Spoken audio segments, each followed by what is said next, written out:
सबसे पहले आप सभी को मेरा प्यार भरा नमस्ते। मैं गीता सेमवाल देवभूमि उत्तराखंड के गंगा मैया जी का शीतकालीन प्रवास मुखवा मुखीमठ गांव से आप सभी लोगों का हार्दिक स्वागत करती हूं आपका अपने YouTube चैनल हर्षिल ब्लॉग में।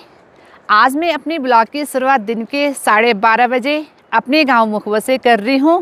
आज सुबह से ही मौसम गुमसुम बना हुआ है और इसी के साथ हमारे मुखवा गांव के जो आमने सामने के नज़ारे हैं ना, वो बहुत ही गज़ब के दिखाई दे रहे हैं। साथ में देखिए कल कल करती हुई गंगा मैया। तो आज ना गंगा मैया जी का जल स्तर भी काफ़ी कम दिखाई दे रहा है और साथ में ना उतना मटमैला भी नहीं है, क्योंकि आजकल लगातार रात को बारिश हो रही है, जिस वजह से कि ना हिमालय में काफ़ी ठंड हो गई है। तो ठंड की वजह से गंगा जी का जल स्तर भी ना आज काफ़ी कम हो रखा है। और इसी के साथ ये देखिए ना, आज सुबह से ही मौसम गुमसुम बना हुआ है, ठंडी ठंडी हवा महसूस हो रही है और साथ में जैसे ही हल्की सी धूप निकल रही है ना, सूर्यदेव बादलों के बीच से दर्शन दे रहे हैं ना, वैसे हल्की गुनगुनी धूप भी महसूस हो रही है।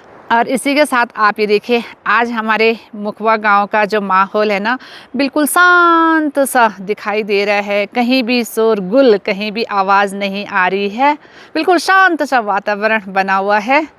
और इसका कारण मैं बताऊं आपको, क्योंकि हमारे मार्कंडेयपुरी में यानी मुखवा गांव में 20 जुलाई से जो शिव भागवत महापुराण कथा शुरू हो रखी है। आज ना कथा संपन्न होने जा रही है। 2 बजे कथा का पूर्णावती का टाइम है और इसीलिए ना सुबह से लोग जितने भी गांव में हैं, अधिकांश लोग ना इस शिव भागवत महापुराण कथा में चले गए हैं, जिस वजह से कि ना गांव का माहौल दिन के टाइम पे दूर दूर तक, जहाँ तक मेरी नज़र पड़ रही ना गांव में, मुझे कोई भी नहीं दिखाई दे रहा है। सभी लोग शिव भागवत महापुराण कथा में जा रखे हैं। तो जाना तो हमें भी था, लेकिन ना हम लोगों से अभी जाया नहीं जाता है, क्योंकि मैंने बताया ना आपको कि हमारे जो भाई बंधुओं में है किसी की डिलीवरी हो रखी है, तो हम लोग पूजा पाठ में नहीं जाते हैं। तो इसी के शायद थोड़ा सा मैं यहाँ पे आई थी। ये वाला घर मैंने आपको ये देखिए ना अपने वीडियो में पहले भी दिखाया है कि वाह बहुत सुंदर यह घर है। तो मैं यहाँ पर ना, क्योंकि यहाँ पर ना लोकेशन बहुत अच्छी है, यहाँ से जो आमने सामने के नज़ारे हैं ना, बहुत ही ज़्यादा सुंदर दिखाई देते हैं। तो अभी मेरे और मेरे हस्बैंड जी की फिर से तैयारी हो गई है बगीचे की ओर जाने की। वो मैं आप लोगों को बगीचे में जाके ही बताऊंगी, क्योंकि अभी हम दिन के टाइम पे वहाँ पे क्यों जा रहे हैं। और साथ ही ये देखिए ना, यहाँ से गंगा मैया जी का मंदिर बहुत ही प्यारा दिखता है।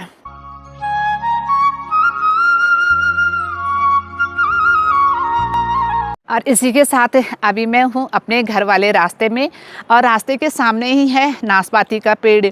लेकिन इस पेड़ में ना जितनी नाशपाती लगती है, उसके अपेक्षा ना इस साल इसमें नाशपाती नहीं लगी हुई है। नहीं तो इसमें ना इतनी भयंकर नाशपाती लगती है ना कि पेड़ों की जो टहनियाँ हैं ना, वो पूरी झुकी हुई रहती है।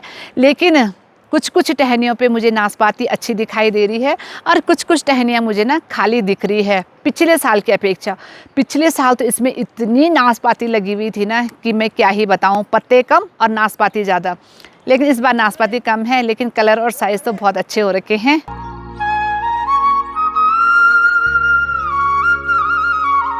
तो इसी के साथ अभी मैं पहुँचने वाली हूँ घट्टू के पास। लेकिन ये देखिए ना, जैसे मैं घट्टू के पास पहुँचने वाली हूँ ना, तो उससे पहले ना मेरी नज़र पड़ी है, ये देखिए कुछ इस तरह से, मतलब हिस्सर की प्रजाति की हम लोगों यहाँ पे ना हिस्सर होती है। तो आजकल ना ये हिस्सर लगी हुई है। ये देखिए ना कुछ इस तरह से, जैसे हमारे मातली साइड, उत्तरकाशी साइड होती है ना, तो वो कुछ अलग प्रकार की होती है। सेम उसी की प्रजाति का बेल यहाँ पे है हिस्सर का। मैं आपको दिखाती हूँ। ये देखिए ना कैसे होती है हमारे मुखवा गांव में हिस्सर। ये देखिए कुछ इस तरह से, ये देखिए पकी हुई है। ये देखिए ये है, ये पूरी बेल यहाँ पे हिस्सर की है। और इस वाली बेल में देखिए ना जो ये फूल खिले हुए हैं ना, वाह ये कितने सुंदर लग रहे हैं, पर्पल कलर के। तो जैसे भीमधारा के पास पहुँचते हैं ना, जिसको हमारे भाषा में, लोकल भाषा में घट्टू बोलते हैं, इस धारे का जो पानी है ना, जो जल है, इतना ठंडा क्या ही बताऊं। वाह बिल्कुल स्वच्छ जल। और साथ में जो ये भीमधारा है ना, तो यहाँ पे ना शिवलिंग भी है। तो जैसे व्रत होते हैं ना, तो इस धारे से जल भर के साथ में इस शिवलिंग में चढ़ाया जाता है। और इसी के साथ आप ये देखिए सामने जो है ना, ये है बेड़ू का पेड़। मैंने आपको अपने ब्लॉग में पहले भी बताया है कि हमारे मुखवा गांव में ना पीपल का पेड़ नहीं होता है, बेड़ू के ही पेड़ की पूजा की जाती है। इसी पेड़ को पूजनीय माना जाता है। तो यहाँ से जल भरा, शिवलिंग में चढ़ाया और साथ में बेड़ू के पेड़ पे चढ़ाया।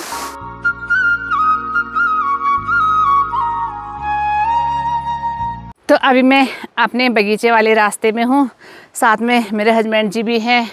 हस्बैंड जी के हाथ में चाय भी है और आज हमने ना मज़दूर भी लगा रखे हैं, तो उनके लिए बिस्किट बंद वो मेरे हस्बैंड जी लेके आए हैं। अब मेरे हस्बैंड टोपा देखो ना अब, क्योंकि यहाँ पे जो धूप लगती है ना, हस्बैंड जी कह रहे हैं उससे ना सनबर्न होता है कि चश्मे, गोल टोपी, फेस बचा रहे। देखो इतनी चिंता मुझे भी नहीं है। और एक बात बताऊँ मैं, हमारे मुखवा गांव में ना भाई छिपकलियाँ रास्ते भर में इतनी हैं, इतनी बड़ी बड़ी छिपकलियाँ, इनको देख के तो मैं डर ही जाती हूँ। पूँछ इतनी लंबी लंबी, ऐसा लगता है जैसे कि सांप होंगे। बहुत भयंकर मात्रा में छिपकली होती है। और अभी आते हुए मैं ना कमेंट पढ़ रही थी, एक भैया जी ने मुझे हर्सिल वाले जो मैंने शॉर्ट डाला है उसमें कमेंट किया हुआ है कि क्या मुखवा हर्सिल घाटी में शेर होते हैं बोला। तो मैं आप लोगों को बता देती हूँ कि हर्सिल घाटी में ना शेर नहीं होते हैं, यहाँ पे ना हिम तेंदुए होते हैं और साथ में भालू। शेर यहाँ पे नहीं होते हैं इस घाटी में। और दूसरे भैया जी ने मुझे कमेंट करके पूछा हुआ है कि क्या आपका होम स्टे है। जी हाँ भैया जी, हमारा होम स्टे भी है, हमारा भी है। साथ में मुखवा गांव में ना काफ़ी होम स्टे हैं। अगर आप हर्सिल घूमना आना चाहते हैं, हमारे मुखवा आना चाहते हैं, तो आपको ना होम स्टे बहुत अच्छे रेट पे मिल जाते हैं।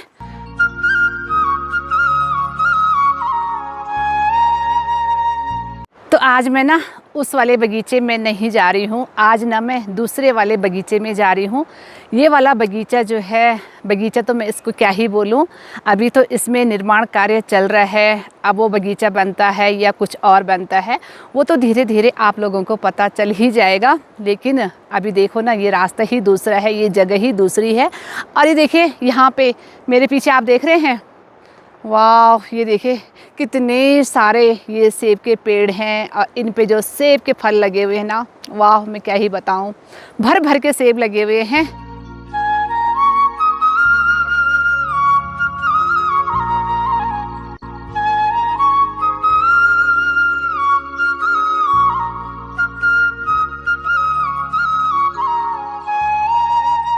ये देखिए यहाँ पे है सेब का पेड़ और मुझे तो प्यास लग रही है और मैं खाने के लिए ना एक सेब तोड़ रही हूँ। ये देखिए कुछ इस तरह से है। अभी ये ना ग्रीन और रेड कलर के हैं, अभी इनके ना साइज़ भी छोटे हैं। और सेब के बगीचे में ना काफ़ी मेहनत होती है। सेब की पैदावार तभी अच्छी होती है जब उस पे ना टाइम से, जैसे पानी हो गया, स्प्रे हो गया, खाद हो गया, ये सब, और साथ में कटिंग, अगर ये सब चीज़ प्रॉपर हो ना, तभी सेब ना अच्छे होते हैं। सेब के साइज़, सेब के कलर, सेब के पैदावार, तो काफ़ी मेहनत करनी पड़ती है सेब के बगीचों में। और मेरे हस्बैंड जी ना मेरे इंतज़ार कर रहे हैं आगे, वो तो पहुंच भी गए जहाँ पे कि हमारे मज़दूर भाई लोग लगे हुए हैं। तो चलिए जी, अभी मैं पहुंच गई वहाँ पे जहाँ पे कि आज हमारे मज़दूर भैया जी लोग लगे हुए हैं। और ये देखिए कुछ इस तरह से हम लोग यहाँ पे काम करवा रहे हैं। एक नहीं, दो नहीं, चार चार पाँच पाँच मज़दूर भैया जी लोग लगे हुए हैं। और एक यहाँ पे ना बहन भी है, उसका ना छोटा बेबी भी है और उसने ना अभी अपने बेबी को यहाँ पे सुला दिया है।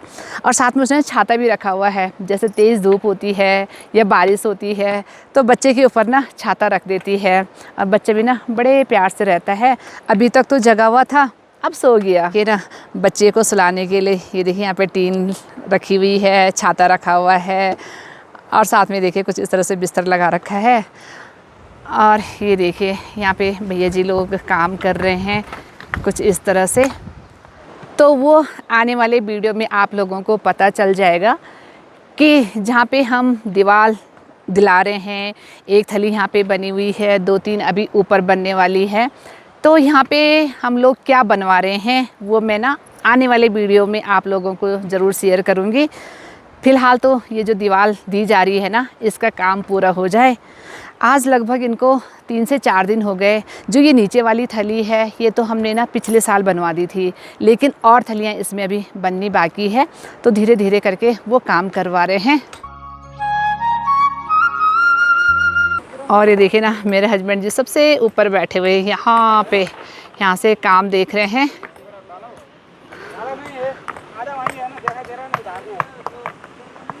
और यहाँ से जो लोकेशन है ना, वाह, बहुत ही ज़्यादा सुंदर है। एकदम पूरी वैली ना खुली खुली सी दिखाई देती है। और इसी के साथ ना हल्की बूंदाबांदी होनी भी स्टार्ट हो गई है। जब घर से चले थे तो उस समय तो बादल छाए हुए थे, लेकिन जैसे यहाँ पे पहुँचे बारिश ना, और तेज़ बारिश नहीं होती यहाँ पे, हल्की हल्की बौछार होती है बारिश की। तो हस्बैंड जी कह रहे हैं कि बोला चलते हैं अब। मैंने कहा रुको ना, अभी हम इनके लिए चाय लेके आए हैं। पर भैया जी लोग कह रहे हैं कि अभी हमने लंच किया, बोला चाय आप रहने दो, जो चाय का थर्मस लेके आए हैं हम थोड़ी देर में पी लेंगे। तो थोड़ी देर हम यहाँ पे बैठे रहते हैं। काम वगैरह मेरे हस्बैंड जी समझा रहे हैं कि कैसा कैसा करना है, दीवार को कितनी उठानी है, उसके बाद कितना भरान होगा, वो सब मज़दूर भैया जी लोगों को समझा रहे हैं।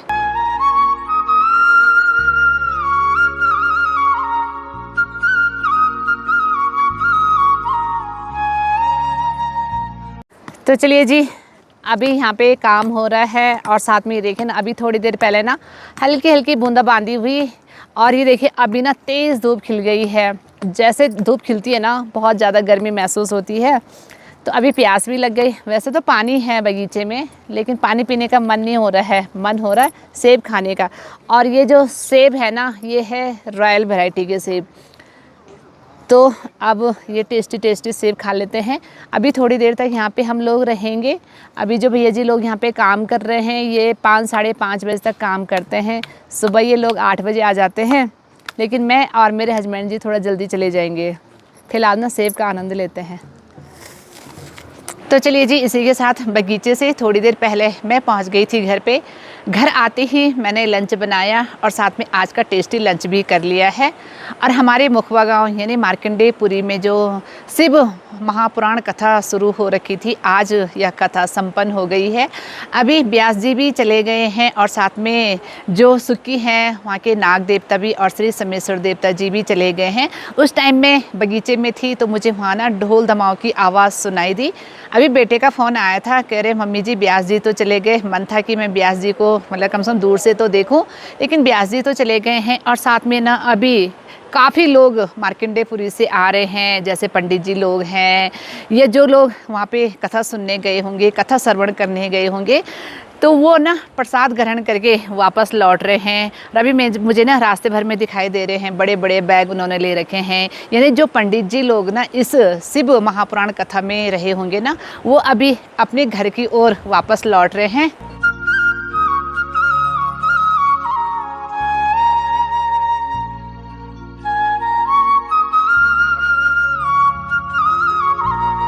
तो चलिए जी, इसी के साथ अभी लंच करने के बाद मेरी तैयारी हो गई है गांव की ओर जाने की।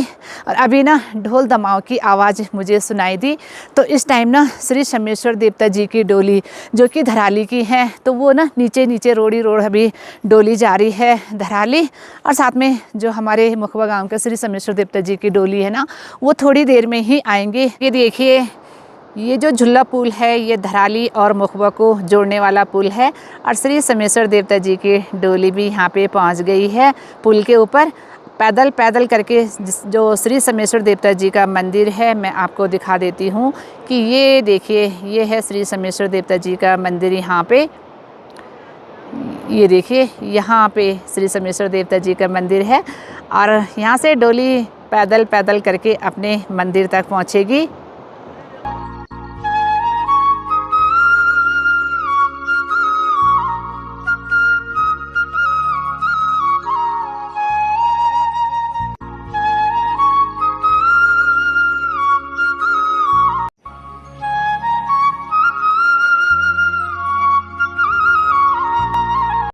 तो इसी के साथ अभी हमारे यहाँ पे नाग देवता की डोली पहुँच गई है। तो ये है मुखवा का श्री नाग देवता जी। और कुछ इस तरह से कंडी में देवता को लाते हैं।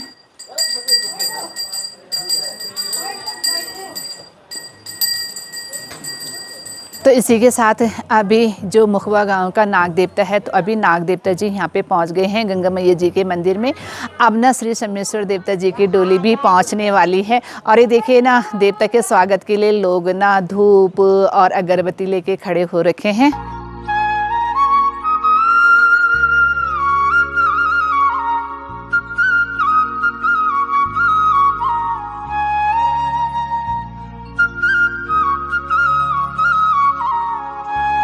तो इसी के साथ श्री शमेश्वर देवता जी की डोली भी पहुंच चुकी है। और देखिए आगे आगे ढोल दमाऊ है और सभी लोग धूप अगरबत्ती लेके श्री शमेश्वर देवता जी का स्वागत कर रहे हैं।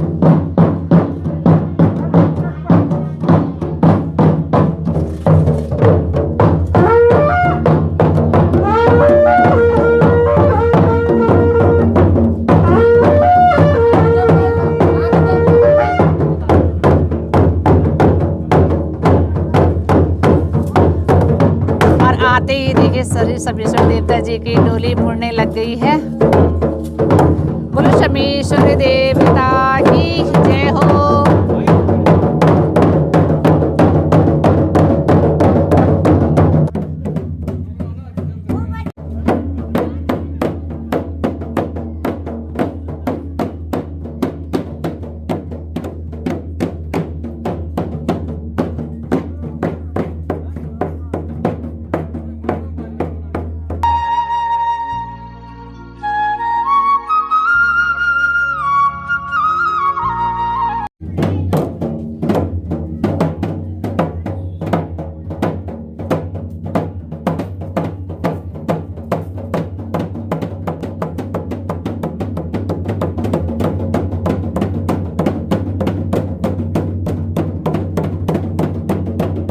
और ये देखिए यहाँ पे मुझे ना हमारे शमेश्वर देवता जी के ये पसवा मिले हैं, जिन पे शमेश्वर देवता जी अवतरित होते हैं। और ये देखिए ना, गंगा मैया जी का ये ना पट मुझे पहना दिया है। कह रहे देवता ने मुझे पहनाया और मैं आपको पहना रहा हूँ। बहुत बहुत धन्यवाद।